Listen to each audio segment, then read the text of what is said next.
الحمد لله رب العالمين والعاقبة للمتقين والصلاة والسلام على سيدنا محمد وآله وأصحابه أجمعين. أما بعد، فأعوذ بالله من الشيطان الرجيم. بسم الله الرحمن الرحيم. قال الله تباركه وتعالى في محكم كتابه وهو أصدق القائلين: يا أيها الذين آمنوا اتقوا الله حق تقاته. وقال النبي صلى الله عليه وسلم: اتقوا الله حيثما كنتم.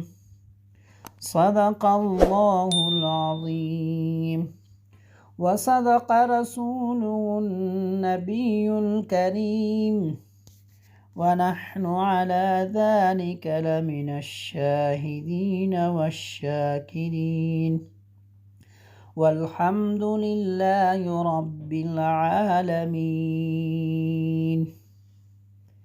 اللهم صل على محمد وعلى آل محمد كما صليت على إبراهيم وعلى آل إبراهيم إنك حميد مجيد. اللهم بارك على محمد وعلى آل محمد كما باركت على إبراهيم وعلى آل إبراهيم إنك حميد مجيد. محترم ناظرین، السلام علیکم ورحمۃ اللہ وبرکاتہ۔ امید کرتا ہوں سب خیریت اور عافیت سے ہوں گے۔ آج گفتگو کے لیے جس عنوان کو انتخاب کیا گیا وہ ہے تقویٰ و خدا ترسی۔ محترم ناظرین، عقل و شعور جس کی بنیاد پر انسان کو اشرف المخلوقات کہا گیا، یہی عقل ہم سے سوال کرتی ہے کہ ہم اس دنیا میں کیوں پیچھے رہ گئے ہیں اور ہمارا مقصد حیات کیا ہے۔ بے شک اسلام کا حقیقی تصور عبادت و بندگی ہے۔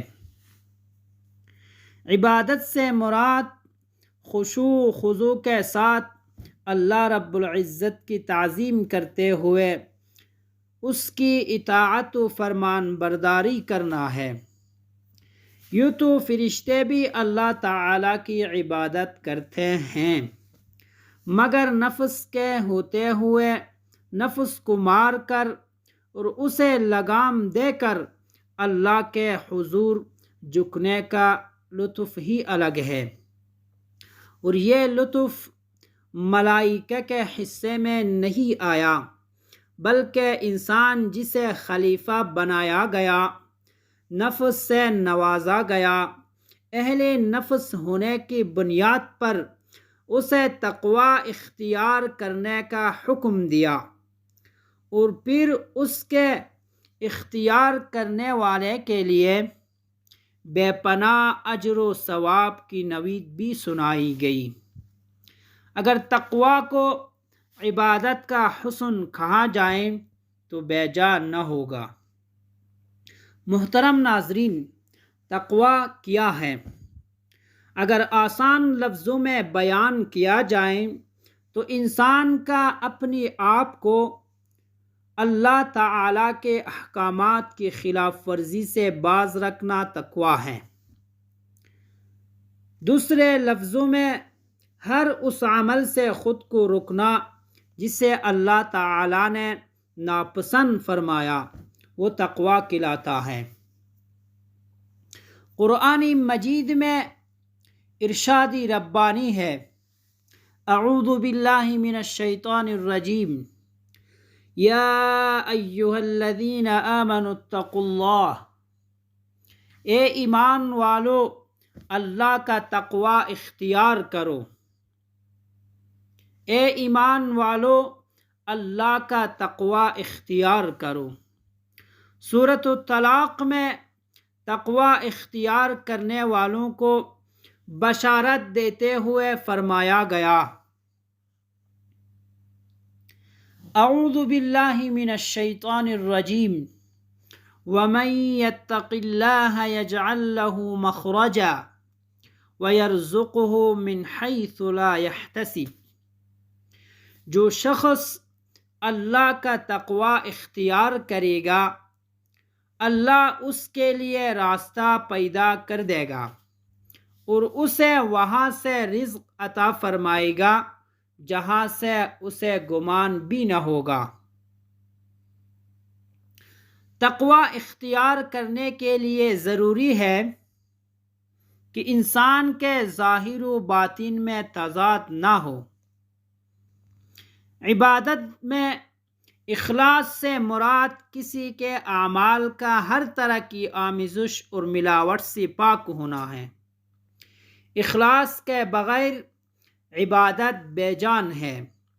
اخلاص کی اہمیت کا اندازہ اس بات سے لگایا جا سکتا ہے کہ اللہ تعالیٰ نے اس نام کی نسبت سے سورہ اخلاص کا نزول فرمایا۔ خشیت خوف کو کہتے ہیں اور خشیت الہی سے مراد اللہ کا خوف ہے، اللہ کا ڈر ہے۔ اللہ تعالیٰ کا ڈر انسان کی دل میں ایک طرف خلوص کا بیج ہوتا ہے تو دوسری طرف اسی بیج سے تقوی کے شجر کی نشو نما بھی کرتا ہے۔ خشیت الہی بے شک دل سے گناہوں کے میل کو دور ڈالتا ہے۔ ڈرو اللہ سے کہ جو اس ایک اللہ سے نہیں ڈرتا وہ ہر ایک سے ڈرتا ہے۔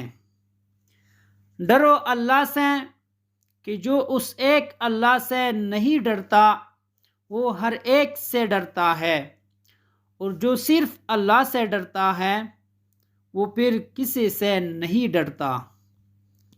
وآخر دعوانا ان الحمد للہ رب العالمین۔